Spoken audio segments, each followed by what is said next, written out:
بسم اللہ الرحمن الرحیم۔ نبی کریم صلی اللہ علیہ وآلہ وسلم ایک دن مسجد میں تشریف فرما تھے۔ صحابہ کے بات چیت کے دوران نبی کریم صلی اللہ علیہ وآلہ وسلم نے پوچھا کہ عورتوں کے لیے کیا چیز بہتر ہے؟ جواباً مختلف باتیں ہوتی رہیں کہ اچانک حضرت علی نے گھر جانے کی اجازت چاہی۔ گھر جا کر حضرت علی علیہ السلام نے حضرت فاطمہ سے پوچھا کہ دربار نبوت میں یہ بات پوچھی جا رہی ہے کہ عورت کے لیے کیا چیز بہتر ہے۔ سیدہ فاطمہ نے فرمایا، عورتوں کے لیے بہتر یہ ہے کہ نہ تو وہ کسی نامحرم کو دیکھے اور نہ کوئی نامحرم ان کو دیکھے۔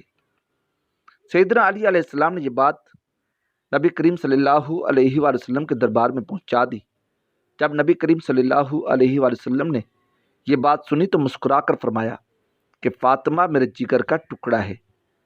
حضرت سیدہ فاطمہ الزہرا رضی اللہ تعالیٰ عنہ نے فرمایا، عورت کی بے پردگی مرد کی بے حیائی کا ثبوت ہے۔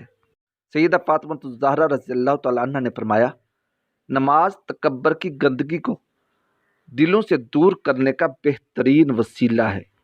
سیدہ فاطمہ الزہرا رضی اللہ تعالیٰ عنہ نے فرمایا، اپنی ذات سے پہلے اپنے ہمسائے کی فکر کرو اور اس کی سلامتی کی دعا کرو۔ سیدہ فاطمہ الزہرا رضی اللہ تعالیٰ عنہ نے فرمایا، کوئی عورت بلا اشد ضرورت کسی دوسری عورت کو برہنہ نہ دیکھے۔